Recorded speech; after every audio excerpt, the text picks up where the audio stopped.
Hello everyone, I apologize if the lighting is a little weird. My lamp that sits across from me, I don't know if the bulb burnt out. I've got to try replacing it, but it's one of those ones that I can turn on and off by an app on my phone, which is really good because the hall light sucks coming down, which is fine. So I've got to replace the bulb, or if the issue is not the bulb, then the issue is the lamp, and I'm not going to be replacing the lamp. And that is because my mom and I are planning on moving, probably 3 to 5 years, so it'll be a while, but I'm trying to save more money. I'm not going to stop buying books. I'm just not going to stop buying books. But I'm going to want to save for a good quality lamp. If the lamp has gone out, because the lamp I have was like a cheap $20 or $30 one, cheap, quote unquote, from Amazon. And so not the best quality to begin with. I have a bookcase off to my side here and this one here. And then I have one under my window that's kind of diagonal to me. And then one under my window in my bedroom. Those ones are all from Amazon that I had to put together, and they're just not the best quality because I went pretty cheap, but kind of cute designs too. I'm just going to want to save for better quality stuff for whenever it is that we do move. We're planning on 3 to 5 years. We need my mom to be on one level at some point. So her bedroom, her bathroom, or a bathroom that she can get to. So we're going to want her on one level. So her bedroom, bathroom, sorry, I had to talk to her for a second, so I lost my train of thought, so I'm starting over. So bedroom, bathroom, a front room where she can kind of sit and enjoy the natural light coming in, or like a den or whatever you call it, but a room that she can go and just sit, and we have a piano that she'll want, in there, and then we can put like a TV there as well. And then she'll need access to the kitchen as well so she can get her meals. So just everything on one level for her, just because she is now 62 and she's always been kind of clumsy. I take after her. I am clumsy. Heck, I broke my little toe recently.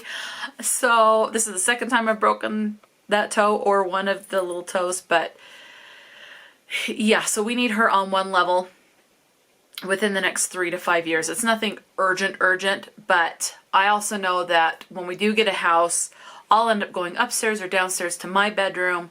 And then I'll still be working because I'm only 40, so I'm at that point, if we move in 5 years, I'll only be 45 to not ready to retire at that point. So my work, where I work from home, my office will either be upstairs or downstairs. And this desk that I film at, again, was like one of the cheaper options, cheaper options from Amazon. It's not going to survive a dismantling and a move and then trying to put it back together. It's just not going to survive that. So I'm cutting back on buying a lot of extras. I'm trying to slow down on buying books, although that's not working out so well, but I'm doing my best. But if I keep buying books but stop buying other stuff, like replacement stuff, like the lamp, I have a lamp behind me, I can reposition it. And I have an extra lamp in my bedroom, so if that lamp's broken, I'll end up bringing that down. Anyway, long way to say, I'll try to adjust the lighting in editing, but it might be a little funky. So, until I work it out. Anyway, all right, we're doing a book talk about this book, Out There Screaming. This is a collection of short horror stories. This is compiled by Jordan Peele, and so it's an anthology.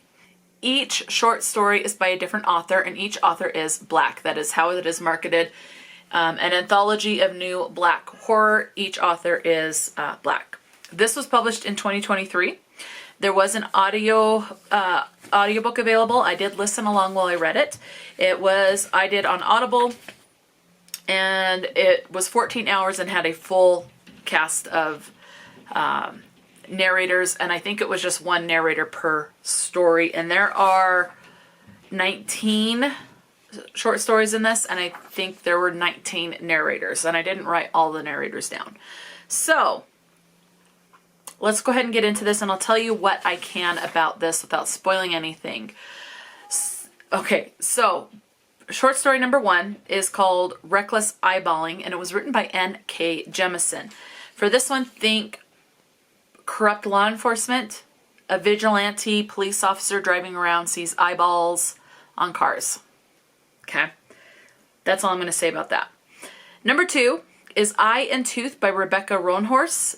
This one is dark magic versus light magic, and there's an evil doll, and you have a brother and a sister that are on a spirit hunt. Okay? Number 3 is Wandering Devil by Caldwell Turnbull. And this one, the note I have is a wanderer. So there's this person that wanders around, and he tells this other person's fortune. They're both kind of wanderers, don't want to stay in place, but a wanderer gets told a fortune by another wanderer with a warning attached about might be good to settle down, might want to. Number 4 is called Invasion of the Body Snatchers, written by Leslie Nika. My pen is not wanting to work right, so I think it's Arima. I could be wrong. My pen kind of skipped a bit.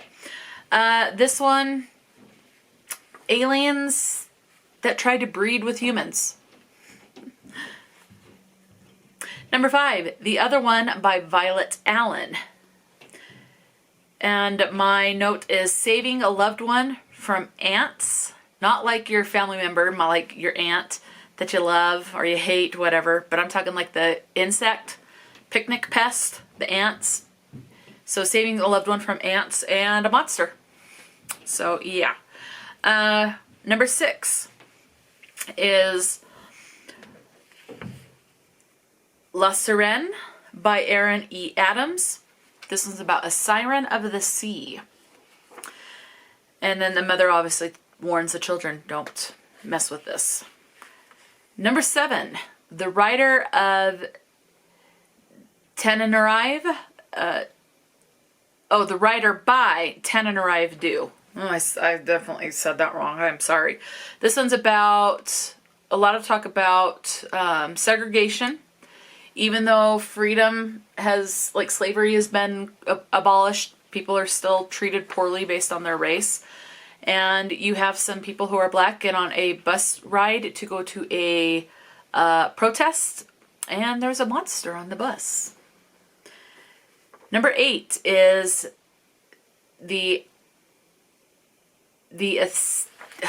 I am like, my pen, I gotta get a different pen or a different ink insert. Oh, I've got it written down correctly. I just don't know how to say it. The Aesthete by Justin C. Key. So I've just got it said wrong or whatever. I don't know. Don't know how to pronounce it. This is when you have art, which is like, is it an AI? This art, a living, breathing, that could pass off as human, but is like an artificial intelligence. So this art versus someone called the Collector. Okay. And let's see. Number 9, Pressure by Ezra Clayton Daniels. This one is about mysterious small explosions.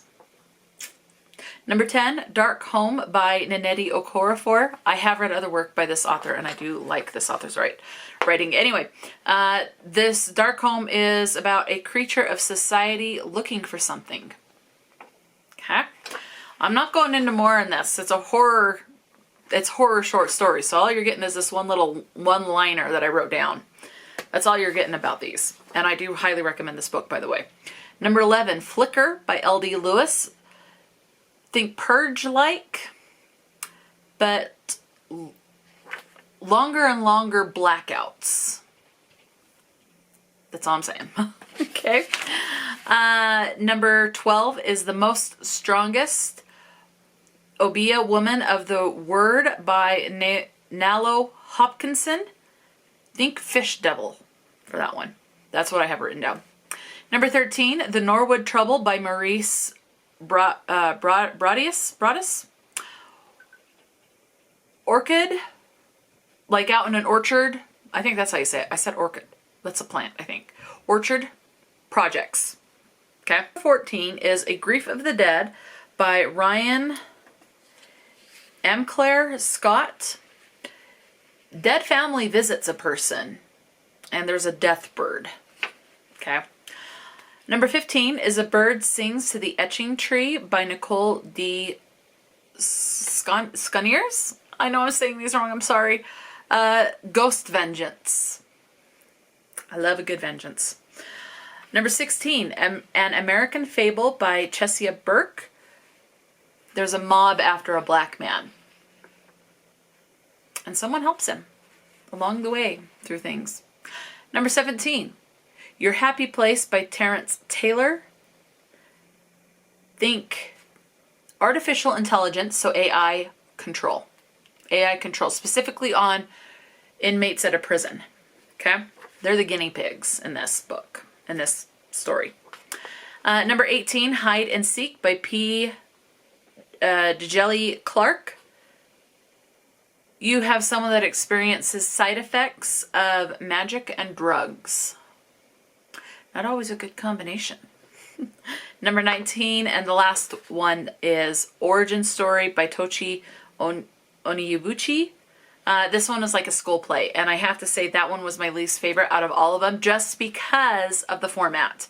And if you like reading things in play format, like literally play format, where it's like it says white boy number 1, and then what the white boy says, number 2, number 3, number 4. And then it just keeps going. Like white boy number 4 has a line, and then it says a beat in parentheses, like pause, take a beat before you say the next line. So it's literally in script format. So if you like reading things in that, then you'll like that story a lot better than I did. I have found I don't particularly care for that format, but loved all the other stories completely. Absolutely loved them. So what are your content and your trigger warnings? Now, I am not going to break down the content and trigger warnings by by individual story. So in this whole book, you have loss of a loved one via death, you have child death, you have a missing child, you have slavery, you have gore, you have a mass shooting, you have segregation, you have drinking and driving, you have blood and body horror, you have cancer, you have a suicide attempt, you have drug addiction, homophobia, fat phobia, and animal death. What is your representation? You have LGBT rep as far as non-binary. You have someone talked about being mixed race. You have gay, Asia, Nigerian, and wheelchair, as well as black. So a good plethora. This edition was 371 pages. And within that, again, I am not breaking this down by story. So in this whole book, you have the following words. The word Lord 4 times, not in a religious context. Jesus 3 times, not in a religious context. Bitch 9, whore once, fuck 93, ass 11, screw once, dick once, the name Jesus 8, used in a religious context. Damn 20, rack 1, phallic once, damn it 6, jerk off once, chicken shit once, shit 56, hell 22, shit eating once, piece of shit once, dip shit once, finger once, the word God 15, not in a religious context, bastard once, bullshit once, 6 times, the word God 6 times, used in religious context, the name Christ once, not in religious context, asshole once, jackass once, the phrase goddamn twice, breast once, the word Lord twice, used in religious context, rape once, postcoital once. That immediately made me think of a scene from The Big Bang Theory, which I watched an episode here or there, but that's it. But made me think of that scene. Anyway, climax once, come, C-O-M-E, twice, privates once, suicide 3 times, pleasuring self once, AF once, nuts 5, sperm once, testicles 3 times. Then you have the N slur, so a derogatory term for someone that is black, is how it's used a lot as the end slur. One time, shithole once, piss twice, smartass once, the name Christ once, used in religious context, queer once, hella 3, calling someone a half-breed once, and a quarter breed once, both used in a way to demean and belittle someone. So that is it. Let me know, have you read Out There Screaming? Did you enjoy this book? I enjoyed it, and I'm going to be looking for more books by these authors. I looked for a lot of these authors, and a lot of them just have a bunch of short stories out, but I didn't see a collection of books or anything, like a book with all their short stories. So I'm going to be keeping an eye out for more of these. This was great. I absolutely love this. So yeah, let me know if you've read this, if this is up your alley, or if you're going to give it a pass. Talk to me in the comment section below, and until next time, stay true to yourself and enjoy a good book, and I will talk to you later.